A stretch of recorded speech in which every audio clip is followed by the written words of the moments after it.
सीमाज किचनमध्ये तुम्हा सर्वांचे खूप खूप स्वागत आहे। मित्रांनो, आज आपण साधी सिंपल अशी रेसिपी आहे।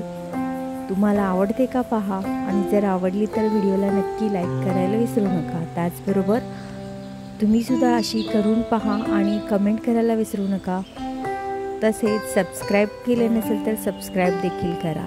तर आजची आपली स्पेशल अशी रेसिपी आहे, ती म्हणजे आपण मटकीपासून झणझणीत रस्सा केलेला आहे, तो सुद्धा कच्चे वाटण बनवून। तुम्ही याला मटकीची उसळ देखील म्हणू शकता। अगदी साधी सिंपल रेसिपी आहे, पण खायला खूप टेस्टी आहे। चला तर मग आता आपल्या रेसिपीकडे वळूया। ही रेसिपी आपण स्पेशली कुकरमध्ये केलेली आहे, म्हणजेच आयत्या वेळेस जर तुम्हाला कोणतं प्रकारचं कालवण वगैरे बनवायचं असेल, मटकी जर असेल, तर अशा पद्धतीने तुम्ही करू शकता। चला तर मग आपल्या या रेसिपीला आपण काय काय लागणार आहे ते साहित्य पाहूया।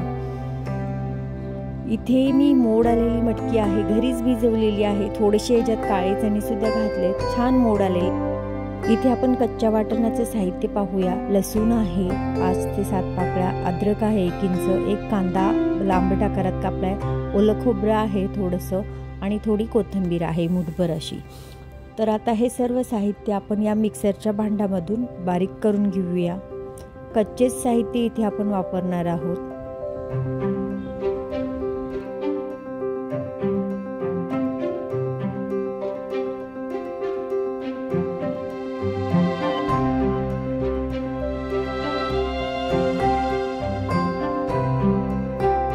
आता हे सर्व साहित्य आपण बारीक करून घेऊया, एकदम बारीक फाईन पेस्ट करून घ्यायची आहे। आता यामध्येच आपल्याला एक मीडियम आकाराचा टोमॅटो देखील घालून घ्यायचा आहे, ते सुद्धा असंच वाटण छान बारीक करून घ्यायचं आहे। इथे आपण कुकरमध्ये करत असल्यामुळे कुकरमध्ये मी 2 ते 3 टेबलस्पून तेल घालून घेतलेलं आहे, अंदाजानेच घातलेलं आहे। आता सुरुवातीला यामध्ये आपल्याला मोहरी घालायचे 1 टीस्पून,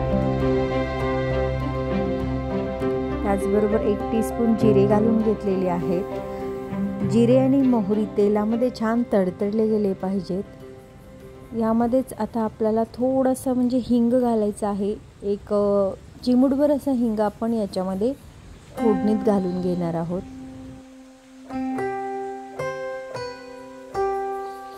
मोहरी छान तडतडलेली आहे, आपण हिंग देखील घातलेला आहे, आणि लगेचच आपल्याला हे जे वाटण आहे ते घालून घ्यायचे, म्हणजे हिंग चटकणार नाही। आता हे वाटण आपल्याला अगदी तेल सुटेपर्यंत परतवून घ्यायचं आहे तेलामध्ये।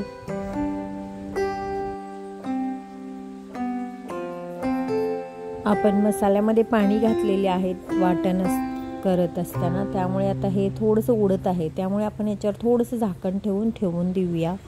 अधूनमधून थोडंसं हलवून घ्यायचं आहे।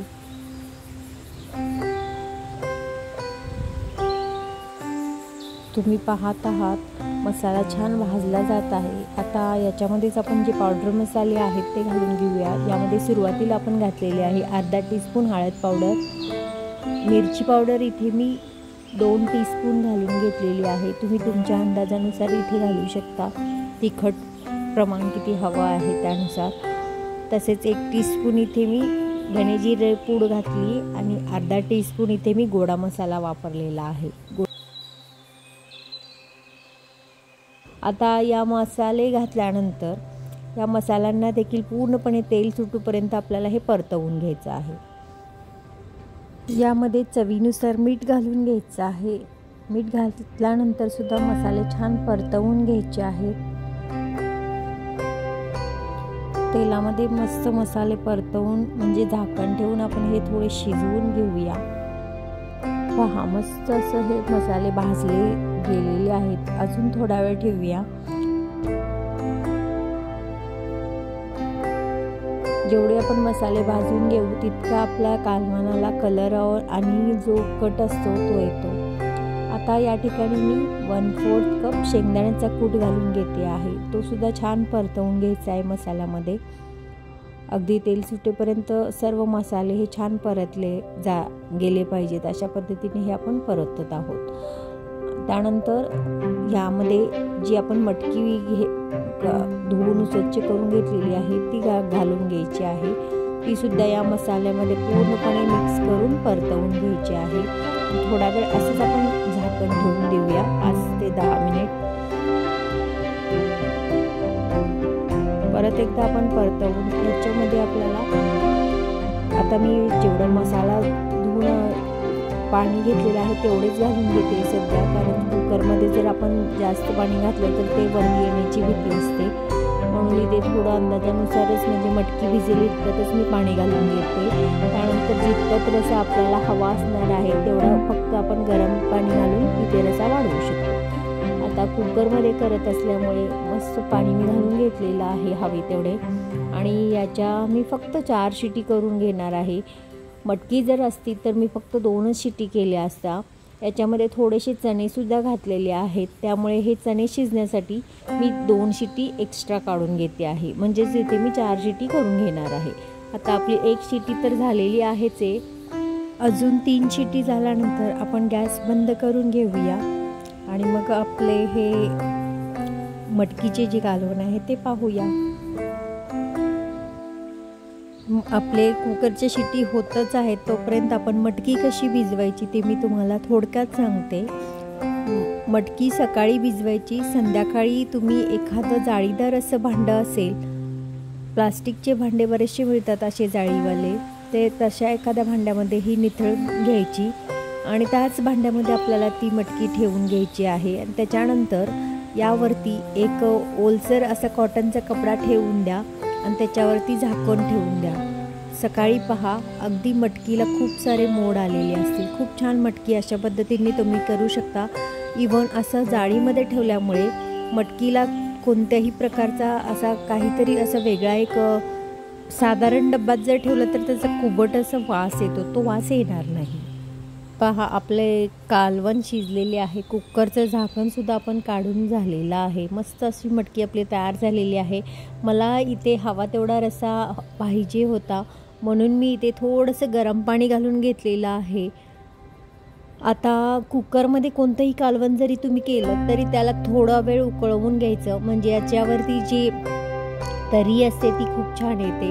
याच्यामध्ये मी किंचित अशी साखर घालून घेतलेली आहे, 1 चिमटभर अशी, आणि अर्धा टीस्पून इथे मी जो आपला नॉनव्हेजचा मसाला असतो तो घालून घेतलेला आहे। नॉनव्हेजचा मसाला म्हणजे त्याच्यामध्ये काही नॉनव्हेज नसतं, व्हेजच मसाला असतो, फक्त त्याचा नाव असतं नॉनव्हेजचा, चिकन मसाला या मटन मसाला, तो मसाला मी इथे अर्धा टीस्पून घातलेला आहे। आता थोडा वेळ असंच उकळवून घ्यायचं आहे। त्याच्यावर मी बारीक चिरलेली कोथिंबीर देखील घालून घेतलेली आहे। आता कलर पहा आणि थोड्या वेळानंतर याचा कलर पहा, खूपच सुंदर असा कलर आलेला असणार आहे आपल्या या कालवणाला। अजून थोडा वेळ आपण असंच मंद आचेवर उकळवून घेऊया, म्हणजे आपली तर्री देखील छान येईल आणि करी दिसायला सुंदर दिसेल, इवन चविष्टसुद्धा झालेली आहे हे नक्की। तुम्हीसुद्धा ही माझी आजची रेसिपी आवडली असेल तर व्हिडिओला नक्की लाईक करा, शेअर करा, सबस्क्राईब करा। मस्त अशी आपली ही तर्री तयार झालेली आहे। आता आपण एका बाउलमध्ये याला सर्व करण्यासाठी काढून घेऊया। त्याचबरोबर तुम्ही करून पहा, कशी झाली ते मला कमेंटद्वारे कळवायला विसरू नका। तसेच अशाच नवनवीन रेसिपीज पाहण्यासाठी सीमास किचनला सबस्क्राईब करा। आपण पुन्हा भेटूया अशाच एखाद्या नवीन रेसिपीसोबत, तोपर्यंत स्वस्त खा, मस्त रहा, नेहमीच आनंदी रहा। तुम्ही माझी रेसिपी अगदी वेळात वेळ काढून पाहिल्याबद्दल तुमचे मनापासून आभार, धन्यवाद।